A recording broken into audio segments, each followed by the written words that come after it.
Hello students, welcome to the English class. Today we are going to read chapter 3 of Moments, Ishwaran the storyteller. Ishwaran was a storyteller and he was an asset to Mahendra. Mahendra was a supervisor in a firm who used to supervisions on the construction sites, and he was used to send on various places by his firm, and Ishwaran was an asset to him.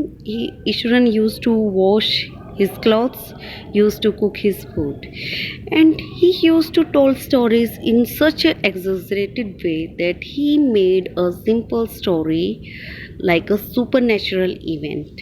Let me read the story and find out about his storytelling. The story was narrated to Ganesh by a young man Mahendra by name. Story जो है इसका वर्णन किया गया गणेश को एक young man Mahendra के द्वारा. He was a junior supervisor in a firm which offered on hire supervisors at various types of construction sites. वो एक जूनियर सुपरवाइज़र था एक फर्म में जो अक्सर जो है अलग अलग कंस्ट्रक्शन साइट्स पे सुपरवाइज़र्स को हायर करके भेजती थी. और ये कंस्ट्रक्शन साइट्स होती थी फैक्ट्रीज, ब्रिजेस, डैम्स एंड इसी तरह से. Mahendra job was to keep an eye on the activities at the work site. Mahendra की जॉब थी कि वो वर्क साइट पे होने वाली एक्टिविटीज़ के ऊपर नज़र रखे. He had to keep moving from place to place every now and then as ordered by his head office. वो जो है एक जगह से दूसरी जगह पे जाता रहता था जैसा कि उसे हेड ऑफिस से ऑर्डर मिलता था. From a coal mining area to a railway bridge construction site. Coal mining area से रेलवे ब्रिज कंस्ट्रक्शन साइट की तरफ. From there after a few months to a chemical plant which was coming up somewhere. और उसके बाद मतलब कुछ महीनों के लिए किसी केमिकल प्लांट पे जो कि कहीं से आया था. He was a bachelor. His needs were simple and he was able to adjust himself to all kinds of odd conditions. वो एक बैचलर था, उसकी नीड्स बहुत ही कम थी और वो अपने आप को एडजस्ट कर लेता था हर तरह की odd conditions. Odd conditions means विपरीत परिस्थितियाँ. Whether it was an ill-equipped circuit house or makeshift canvas tent in the middle of a stone quarry. या तो ये कोई भी मतलब ill-equipped मतलब जिसमें सामान की कमी हो इसी तरह के किसी सर्किट हाउस में भी ठहर जाता था, या फिर कैनवास का बना हुआ कोई भी टेंट होता था जो हाथ से बनाया हुआ किसी स्टोन क्वेरी के बीच में. But one asset he had was his cook. लेकिन उसकी एक ही एसेट थी. एसेट होती है प्रॉपर्टी. उसकी एक एसेट थी और वो उसकी प्रॉपर्टी थी उसका cook Iswaran. The cook was quite attached to Mahendra and followed him uncomplainingly where ever he was posted. Cook जो था वो बिल्कुल महेंद्र से अटैच था और बिना कोई अनकम्प्लेनिंगली मीन्स बिना कोई कंप्लेन किए वो महेंद्र के साथ जाता था जहाँ भी उसकी पोस्ट किया जाता. He cook for Mahendra. वो महेंद्र के लिए खाना बनाता, उसके कपड़े धोता and chatted away with his master at night. और अपने मास्टर के साथ रात को बात करता. He could weave out endless stories and anecdotes on varied subjects. और वो जो है वीव आउट मीन्स बुनना. वो एंडलेस स्टोरीज कभी भी ना ख़त्म होने वाली स्टोरीज बनाता रहता था. एंड एनेक्डोट्स होती हैं सिंपल इवेंट्स. किसी भी सिंपल इवेंट के ऊपर स्टोरी बना देना और वो अलग अलग वेरियस सब्जेक्ट के ऊपर स्टोरीज सुनाता रहता था. Iswaran also had an amazing capacity to produce vegetables and cooking ingredient seemingly out of no where in the middle of a desolate landscape with no shops visible for miles around. और ईश्वरन में एक और amazing capacity थी to produce vegetables मतलब vegetables ले आना and cooking ingredients और खाना पकाने का सामान ले आना. कहीं से भी पता नहीं कहाँ से ले आता था वो, चाहे वो किसी डेसोल्यूट किसी निर्जन स्थान पे हो, किसी निर्जन मैदान में ठहरे हुए हो जहाँ पे कोई मीलों तक कोई दुकानें नहीं दिखाई देती थी. He would miraculously conjure up the most delicious dishes made with fresh vegetables within an hour of arriving at the zinc sheet shelter at the new workplace. और वो बड़े ही चमत्कारिक रूप से बहुत ही टेस्टी डिशेस बना लेता था फ्रेश वेजिटेबल से 1 घंटे के अंदर उस जिंक शीट में शेल्टर में पहुंचने के बाद में अपने काम की जगह से. Mahendra would be up early in the morning and leave for work after breakfast. Mahendra जो है वो सुबह अर्ली मॉर्निंग में उठता और ब्रेकफास्ट करने के बाद काम के लिए चला जाता, carrying some prepared food with him, और अपने साथ कुछ पकाया गया खाना लेके जाता। Meanwhile Ishwaran would tidy up the shed, और तब ईश्वरन शेड को क्लियर करता, उसके कपड़े धोता and have a leisurely bath, और जल्दी से वो लीजरली बाथ मीन्स बड़े ही आराम से वो नहाता। Pouring several buckets of water over his head, कुछ मतलब बाल्टियाँ अपने सिर के ऊपर उड़ेलता। Muttering a prayer all the while, और नहाते हुए वो कोई ना कोई प्रेयर बुड़बुड़ाता रहता। It would be lunch time, और तब तक लंच टाइम हो जाता। After eating he would read for a while before dosing of, और खाना खाने के बाद में वो पढ़ता। डोजिंग ऑफ मीन्स सोने से पहले, मीन्स दोपहर का खाना खाने के बाद में वो कुछ न कुछ पढ़ता और बाद में दोपहर को वो सो जाता। डोजिंग ऑफ सो जाना। The book was usually some popular Tamil thriller running to hundreds of pages, और बुक जनरली कोई पॉपुलर तमिल थ्रिल स्टोरी होती थी जिसमें कुछ 100 पेजेस होते थे।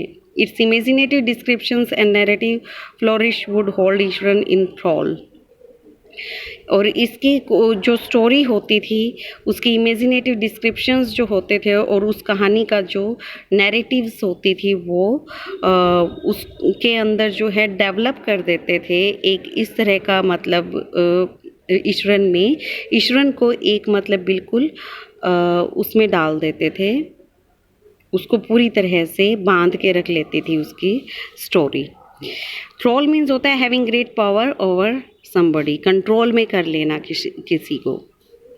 और फ्लोरिशेज मीन्स होता है to developed in a successful way, मतलब किसी भी स्टोरी को या कोई भी चीज़ जो है उसको बड़े ही सक्सेसफुल ढंग से डेवलप किया गया हो। His on descriptions were greatly influenced by the Tamil authors that he read, और उसके अपने डिस्क्रिप्शंस को, क्योंकि वो खुद भी स्टोरी सुनाने में माहिर था, तो उसके खुद के डिस्क्रिप्शंस जो थे वो पूरी तरह से इन्फ्लुएंस्ड मीन्स होता है प्रभावित होना। वो तमिल ऑथर्स जो थे जिनको वो पढ़ता था उसके खुद के डिस्क्रिप्शंस उनसे बहुत प्रभावित होते थे। When he was narrating even the smallest of incidents, he would try to work in a suspense and a surprised ending into the account. जब वो कोई छोटा सा भी इंसिडेंट नरेट करता, किसी छोटी सी घटना के बारे में भी जब वो बताता, तो इतना सस्पेंस एंड सरप्राइज क्रिएट कर देता एंडिंग तक। For example, instead of saying that he had come across an uprooted tree on the highway, example के लिए अगर वो हाईवे पे कोई जड़ से उखड़ा हुआ पेड़ देखता है, तो ये अगर वो इस तरह के किसी पेड़ के पास से गुजरता तो वो उसको किस तरह से बताता। ही वुड से, वो कहता, with eyebrows suitably arched and hands held out in a dramatic gesture, अपनी आंखें पूरी तरह से ऊपर चढ़ा लेता और अपने हाथों से बड़े ही ड्रामेटिक इशारे करता। The road was deserted and I was all alone, road जो है बड़ा ही निर्जन था और मैं वहाँ बिल्कुल अकेला था। Suddenly I spotted something that looked like an enormous bushy beast lying sprawled across the road, तभी अचानक मुझे कुछ बड़ी सी चीज़ दिखाई देती है, बड़ी सी बशी बीस्ट मतलब बड़ा ही भारी सा दानव मुझे दिखाई देता है, जो कि स्प्रॉल्ड मीन्स होता है अपने हाथ पैर फैला के रोड पे पड़ा हुआ था। I was half incline to turn and go back, और मेरी इच्छा हुई कि मैं वहाँ से मुड़ जाऊँ और वापस चला जाऊँ, but as I came closer I saw that it was a fallen tree, लेकिन जैसे ही मैं पास आया मैंने देखा कि ये तो एक पेड़ गिरा हुआ था, with its dry branches spread out, अपनी सूखी ब्रांचेस को फैलाए हुए। Mahendra would stretch himself back in his canvas chair and listen to Iswaran's tales uncritically, Mahendra जो है वो अपनी चेयर में, कैनवास चेयर में पीठ लगा के बैठ जाता और ईश्वरन की स्टोरीज को बिना कोई क्रिटिसाइज किए सुनता रहता। The place I come from is famous for timber, जिस जगह से मैं आता हूँ वो टिम्बर के लिए फेमस है। टिम्बर होती हैं वो लकड़ियाँ जिनका व्यापार किया जाता है।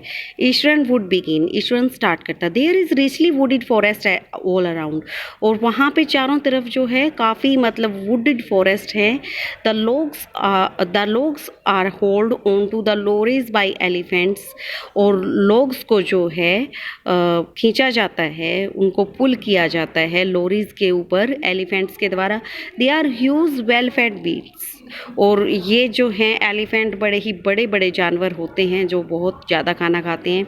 When they turn wild even the most experienced mahout is not able to control them, और जब भी वो वाइल्ड हो जाते तो मोस्ट एक्सपीरियंस्ड महावत भी जो थे वो उन्हें कंट्रोल नहीं कर पाते थे।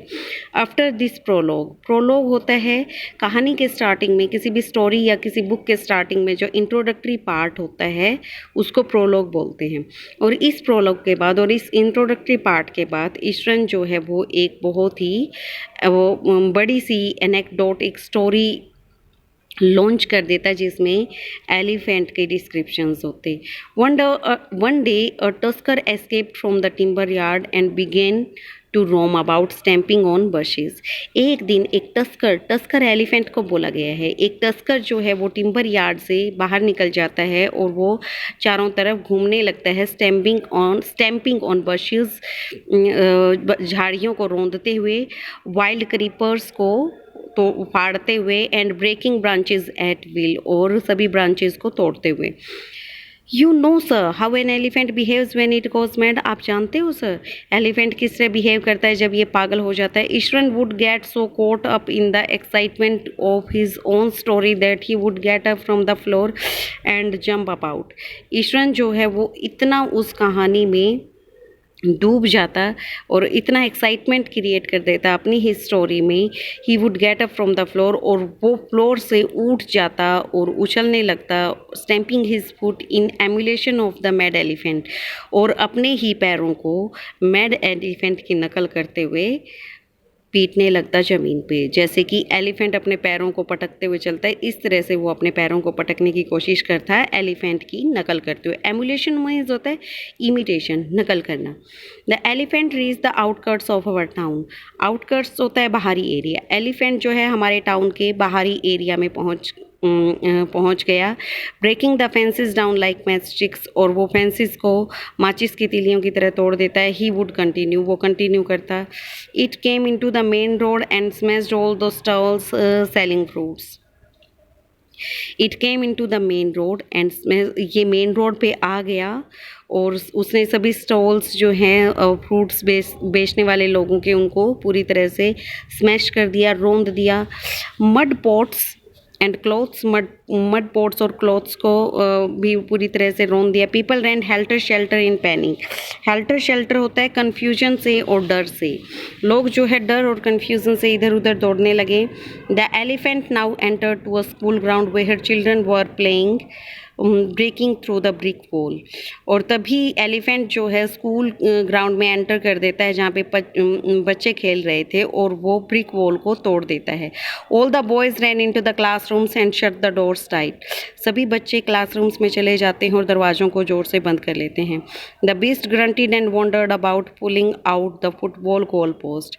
बीस्ट जो है वो ग्रंटेड मीन्स होता है आवाज़ें निकालना। बीस्ट वो जानवर आवाज़ें निकालता हुआ वहाँ पे इधर उधर घूमने लगता है, और उसने फुटबॉल गोल पोस्ट को तोड़ दिया, वॉलीबॉल नेट को फाड़ दिया, and kicking and flattening the drum kept for water. और जो ड्रम वाटर के लिए रखा गया था उसको किक मार के गिरा दिया। एंड अपरोडिंग द श्रब्स, और जो झाड़ियाँ थी उनको उखाड़ दिया। Meanwhile all the teachers had climbed up to the terrace of the school building. और जो सभी टीचर्स थे वो स्कूल बिल्डिंग की टेरेस पे चढ़ गए। From there they helplessly watch the depredations of the elephant. और जहाँ से वो निसहाय एलिफेंट की तबाही को देख रहे थे। There were not a soul below on the ground. वहाँ पे कोई भी एक पर्सन भी नहीं था ज़मीन पे। The streets were empty as if the inhabitants of the entire town had suddenly disappeared. गलियाँ पूरी तरह से खाली थी, और वहाँ पे रहने वाले जो पूरे टाउन में रहने वाले लोग जो है ऐसे लग रहा था कि गायब हो गए थे। Okay students, today we will read up to here. Rest of the chapter we will complete tomorrow.